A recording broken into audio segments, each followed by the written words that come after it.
Olá, boa noite a todos. Sejam todos bem-vindos ao nosso estudo do Evangelho.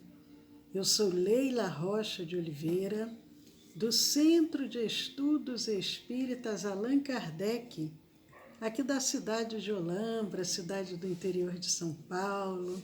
Hoje é dia 3 de novembro de 2020 e, como todas as terças-feiras, nós trazemos esse estudo para que possamos aprender um pouco mais da mensagem do Cristo. Nós vamos iniciar fazendo a leitura de um pequeno trecho do livro Vinho de Luz, pelo benfeitor Emmanuel e Francisco Cândido Xavier. É a mensagem 142. A mensagem 142 se intitula Tribulações. Se encontra em Paulo, escrevendo uma carta aos Romanos, capítulo 5, versículo 3. Paulo nos diz: também nos gloriamos nas tribulações. Também nos gloriamos nas tribulações.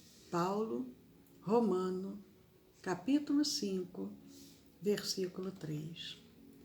Comentando Paulo de Tarso os favores recebidos do plano superior, com muita propriedade não se esquecia de acrescentar o seu júbilo nas tribulações. O cristianismo está repleto de ensinamentos sublimes para todos os tempos. Muitos aprendizes não lembram o apóstolo da gentilidade, senão em seu encontro divino com o Messias, às portas de Damasco, fixando-lhe a transformação sob o hálito renovador de Jesus. E muitos companheiros se lhe dirigem ao coração, mentalizando-lhe a coroa de espírito redimido e de trabalhador glorificado na casa do Pai Celestial. A palavra do grande operário do Cristo, entretanto, não deixa margem a qualquer dúvida quanto ao preço que lhe custou a redenção. Muita vez reporta-se as dilacerações do caminho, salientando as estações educativas e restauradoras entre o primeiro clarão da fé e o supremo testemunho.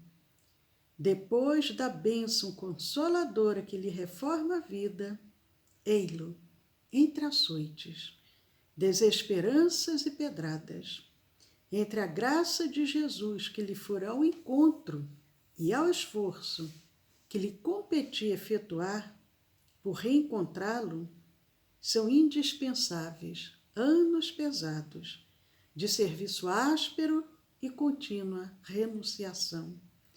Reparemos em nós mesmos, à frente da luz evangélica. Nem todos renascem na terra com tarefas definidas na autoridade, na eminência social ou no governo do mundo.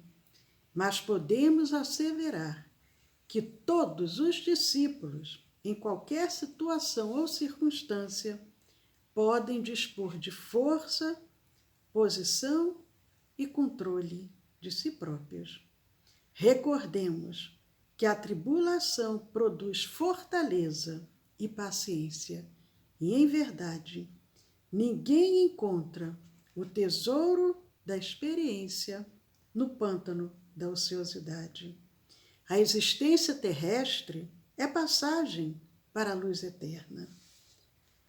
E prosseguir com Cristo é acompanhar-lhe as pegadas, evitando o desvio insidioso. No exame, pois, das considerações paulinas, não olvidemos, não esqueçamos que se Jesus veio até nós, cabe-nos marchar desassombradamente ao encontro dele, compreendendo que para isso o grande serviço de preparação há de ser começado na maravilhosa e desconhecida terra de nós mesmos. Mensagem linda, como sempre as mensagens que vêm através de Emmanuel, do livro Vinha de Luz, Emmanuel e Francisco Cândido Xavier, a mensagem 142, Tribulações. Lembrando a fala de Paulo, escrevendo a Romano, também nos gloriamos nas tribulações.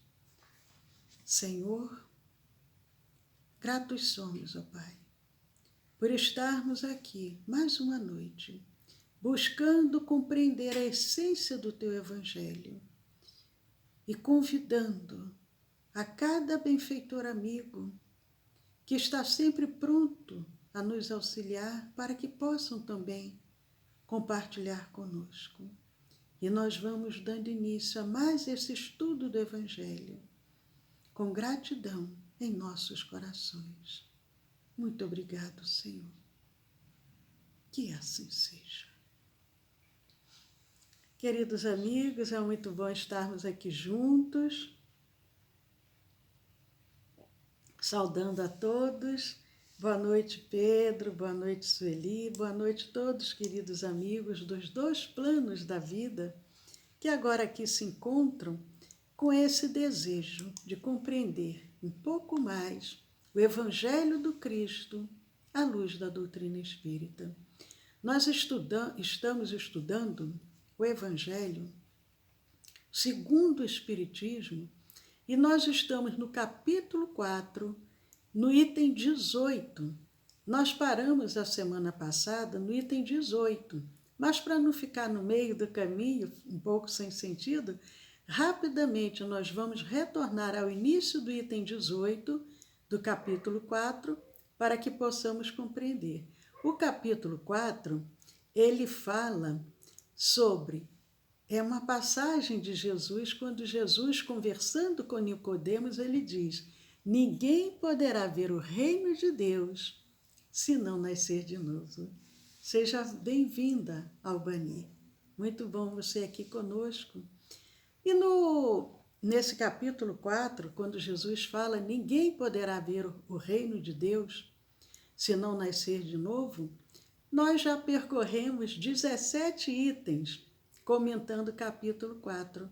O item 18, ele fala sobre a reencarnação, fortalece os laços de família, ao passo que a unidade da existência os rompe.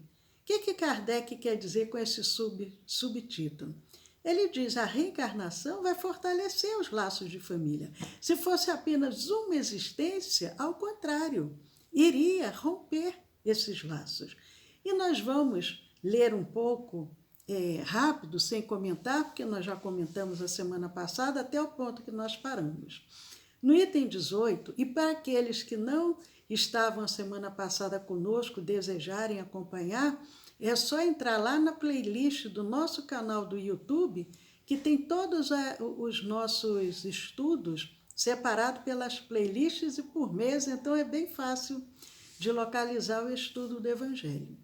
Mas ele vem dizendo, Kardec, no item 18, os laços de família não sofrem destruição alguma com a reencarnação, como pensam certas pessoas. Ao contrário, tornam-se mais fortalecidos e apertados. O princípio oposto, sim, os destrói. Kardec diz, não é por reencarnarmos que vamos perder esse contato com os nossos entes queridos. Não. Ao contrário, eles vão ser fortalecidos e apertados. O contrário, sim, é que os destrói. No espaço, no mundo espiritual, que é a verdadeira vida, os espíritos formam grupos ou famílias, entrelaçados pela afeição, pela simpatia e pela semelhança das inclinações.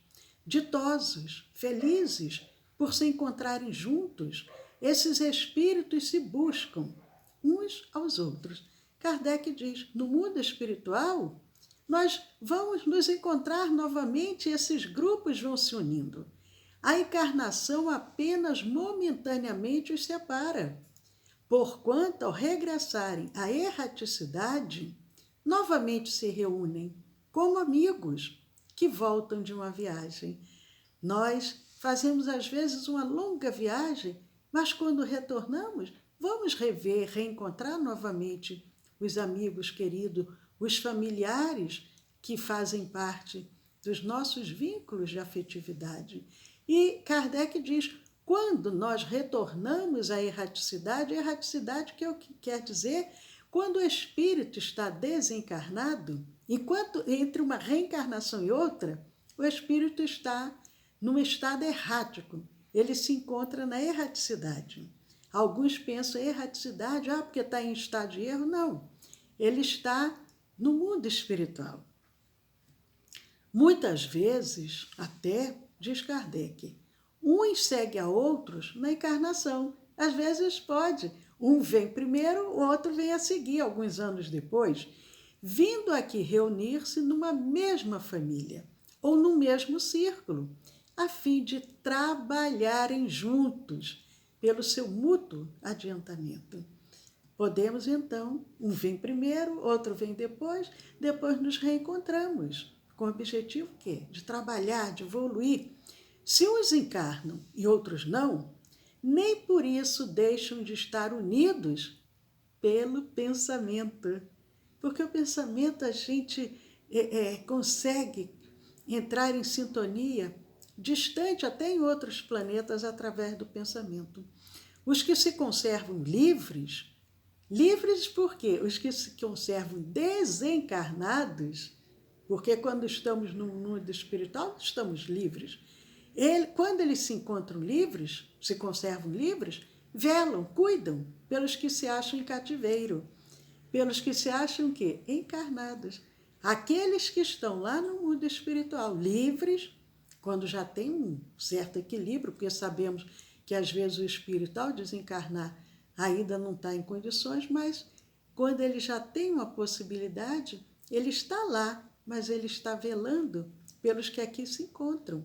A semana passada nós vimos até esse trecho e hoje nós vamos dar continuidade. Os mais adiantados se esforçam por fazer que os retardatários progridam. Após cada existência, todos têm avançado um passo na senda do aperfeiçoamento. Nós estamos aqui encarnados, mas nós temos um trabalho a realizar. Se nós já temos um pouquinho mais de compreensão, nós devemos ajudar os que estão na retaguarda, os que ainda se encontram com maiores dificuldades. E da mesma forma, os amigos que se encontram do outro lado, no mundo espiritual, se eles já têm mais possibilidade do que nós, eles vão vir nos ajudar. Nós vimos isso muito bem colocado nas obras de André Luiz, quando aquele espírito está se programando a sua volta, programando a sua reencarnação, vários amigos, às vezes dezenas, se propõem, conte comigo, enquanto você estiver reencarnado, eu vou estar ali te ajudando, te apoiando. E é isso que Kardec diz, os mais adiantados se esforçam por fazer que os retardatários progridam. Nós não somos assim? Aqui nós procuramos, quando temos já esse desprendimento, que ajudarmos os que estão necessitados. Nós não pensamos somente no nosso avanço, não. Nós vamos caminhando, mas com a mão puxando os que estão na retaguarda. Cada vez menos presos à matéria, diz Kardec, mais viva se lhes torna a afeição recíproca, pela razão mesma de que mais depurada não tem a perturbá-la o egoísmo, nem a sombra das paixões. Porque Jesus nos disse o quê? Que nós somos filhos de Deus. Ele dizia, meu Pai. Então, nós somos criação divina. E se nós somos filhos de Deus, nós temos o quê? Esse compromisso moral e espiritual para auxiliar. E à medida que nós vamos evoluindo, nós vamos vendo todos como uma grande família. Não vemos mais com aquele egoísmo, com aquela desejo de posse. A minha família, o meu marido, os meus filhos, a minha casa. Não. Nós começamos a perceber que somos toda uma grande família. E vai chegar o momento que, além de vermos todo o nosso planeta Terra como uma grande família, nós vamos ampliar mais ainda. Vamos ver todo o universo como uma grande família. E aí ele diz, cada vez menos preso à matéria, quanto menos nós formos apegados à matéria, mais viva será essa forma de distribuirmos a nossa afeição, o nosso amor. Já não vai ter esse egoísmo. A sombra das paixões podem, portanto, percorrer assim ilimitado número de existências corpóreas, sem que nenhum golpe receba a mútua estima que os liga.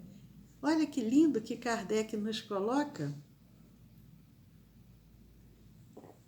Kardec diz o quê? Se nós temos uma verdadeira afeição, não vai ser por nós reencarnarmos que nós vamos esquecer os amigos, os entes queridos, esses elos de fraternidade.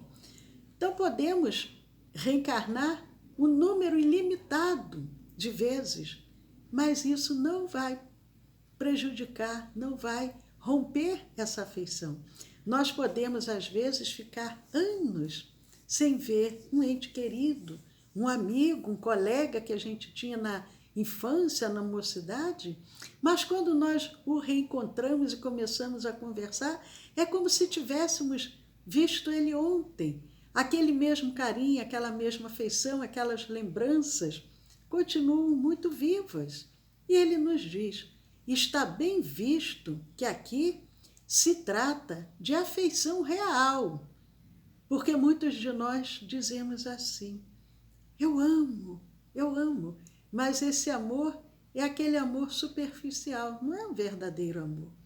Quando é uma afeição real, de alma a alma, única, que sobrevive à destruição do corpo, porquanto os seres que neste mundo se unem apenas pelos sentidos, nenhum motivo têm para se procurarem no mundo dos espíritos. Kardec aqui foi bem franco. Ele diz, nós estamos dentro de um relacionamento, mas se esse relacionamento é um relacionamento superficial apenas pelos sentidos, tanto um relacionamento familiar entre os irmãos, entre aquela parentela, ou entre um marido e uma mulher, se é um relacionamento superficial, apenas pelos sentidos materiais, quando chegar no mundo dos espíritos, nenhum motivo terá para um procurar ao outro, porque é uma lei de afinidade, é uma lei de atração que a gente vai buscar aquele com quais nós nos afeiçamos.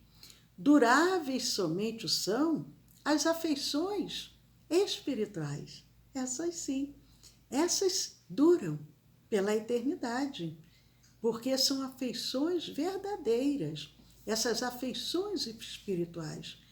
As de natureza carnal se extinguem com a causa que lhes deu origem.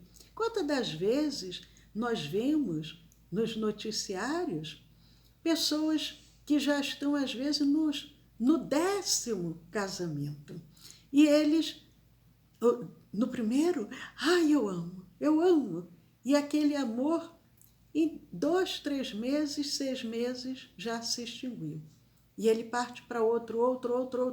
Então a gente percebe que, na realidade, não era um amor verdadeiro. Era apenas uma paixão. Era apenas o que Kardec fala com relação a essas sombras das paixões.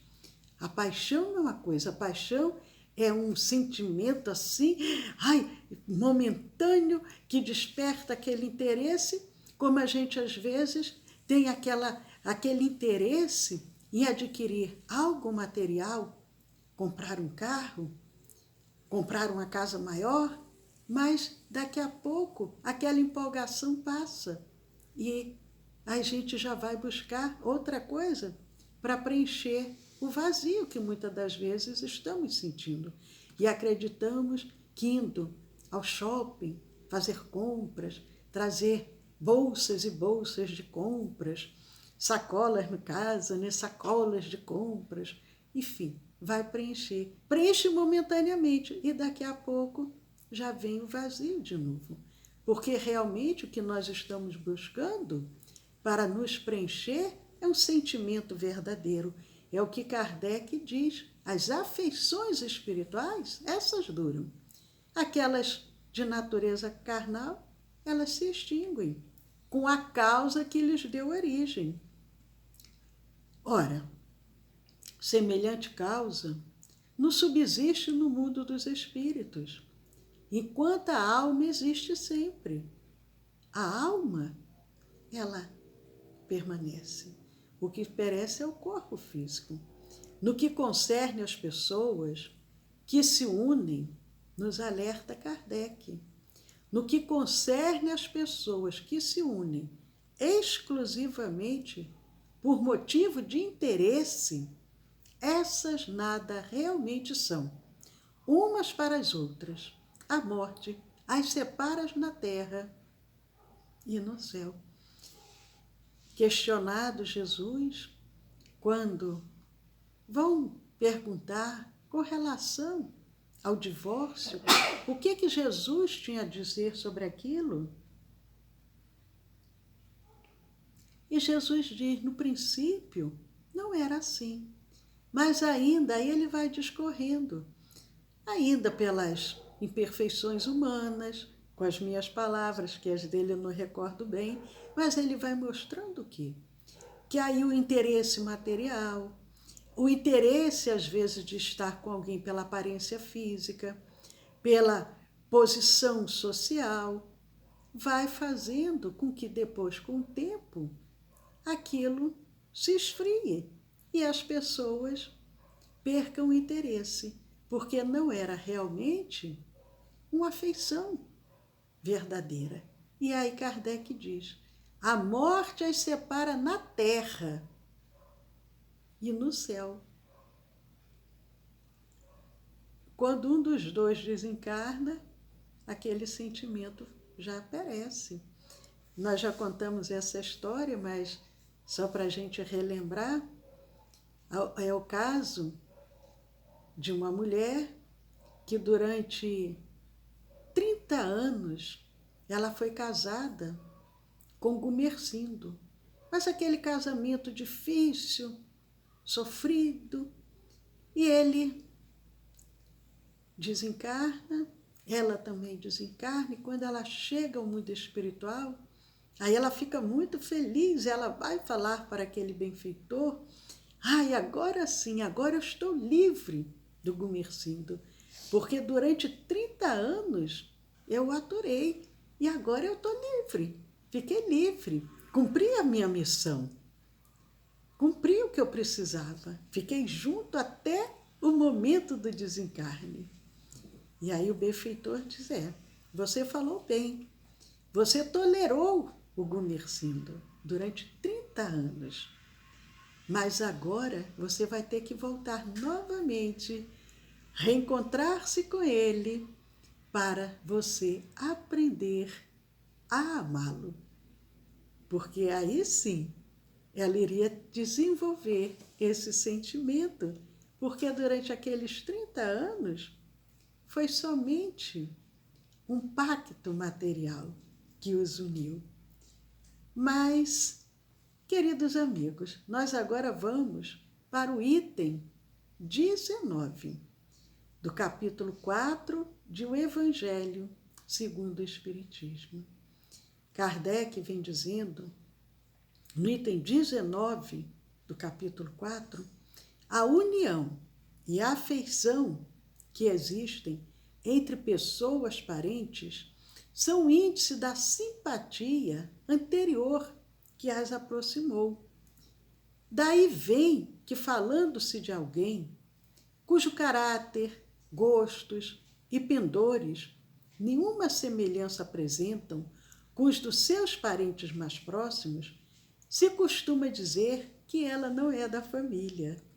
Dizendo-se isso, enuncia-se uma verdade mais profunda do que se supõe. É interessante essa colocação aqui de Kardec, porque às vezes a gente diz assim, às vezes com relação ao filho, Joãozinho puxou o pai, a Mariazinha puxou a mãe.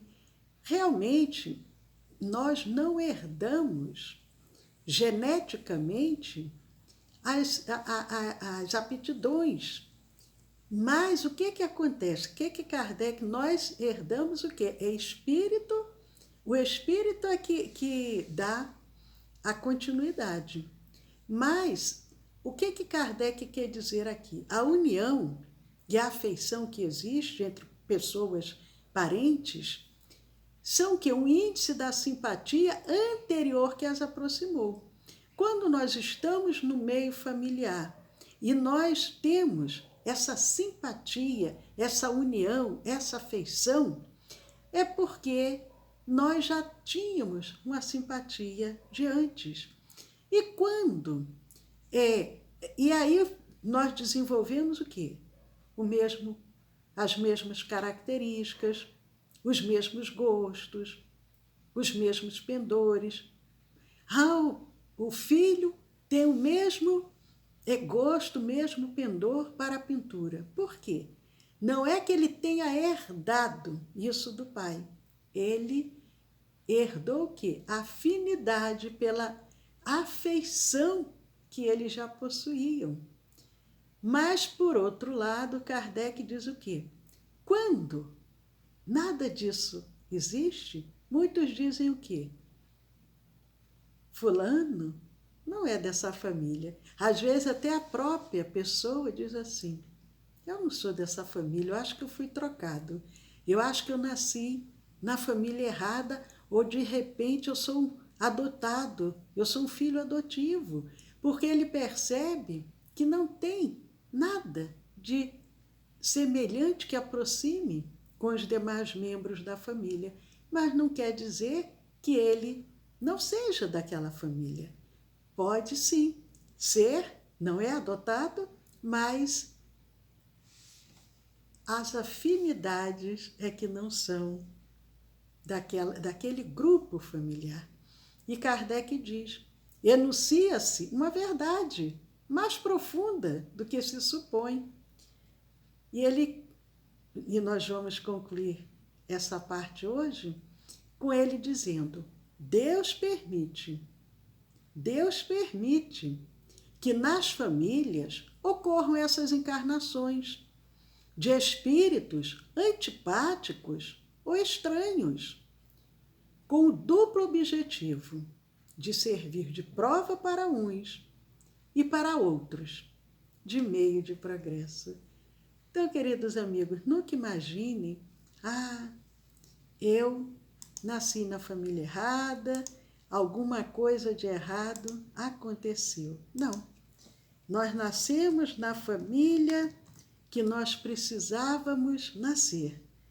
Só que muitas das vezes nós não conseguimos compreender esses desígnios de Deus que Kardec nos coloca, nos dizendo, Deus permite que nas famílias ocorram essas encarnações de espíritos antipáticos ou estranhos. Não quer dizer que aquele que ali está naquele meio seja um espírito que reencarnou e que seja um espírito ruim. Não. Às vezes eles veio até como um espírito estranho àquele meio familiar, mas para colaborar com os demais, para que eles possam buscar um outro caminho. Só que ele aparenta ali o quê? Como algo diferente daquele meio. Tem um filme, muito lindo que eu já vi várias vezes, não sei se vocês já viram, que se chama Matilda. É lindo esse filme, Matilda, e até com o Danny DeVito. E a menininha nasce numa família que era totalmente disfuncional. A mãe, o pai, o irmão e ela. E ela era esse espírito que, para os demais membros da família, ela era vista como um espírito antipático, estranho, problemática. Por quê? O restante da família que precisava de ajuste. E ela não, ela já era um espírito muito iluminado. É tanto que ela aprende a ler sozinha, ela ia pequenininha para a biblioteca pegar livros para ler, e os pais diziam: que absurdo é esse, menina? Venha assistir a televisão, o que você está fazendo aí? E ela aprendeu a ler, aprendeu a escrever sozinha, por conta própria. Mas é o que Kardec diz. Deus permite, com o duplo objetivo de servir de prova para uns e para outros, de meio de progresso. Queridos amigos, que a doce paz de Jesus possa permanecer conosco, e nós vamos convidando a todos para, na próxima terça-feira, darmos continuidade ao nosso estudo do Evangelho, que serve também como uma preparação para a reunião de irradiação e vibração que começará daqui a 3 minutos. Quem desejar participar dessa reunião, encaminhe nome completo e endereço para o WhatsApp do nosso Centro Espírita, que é o 19 99 341 6316. É uma reunião de tratamento à distância, e todos aqueles que desejarem ser assistidos, serem tratados, encaminhem nome próprio ou de algum familiar, de algum ente querido, e nós colocaremos na reunião. Paz a todos e até a próxima terça-feira.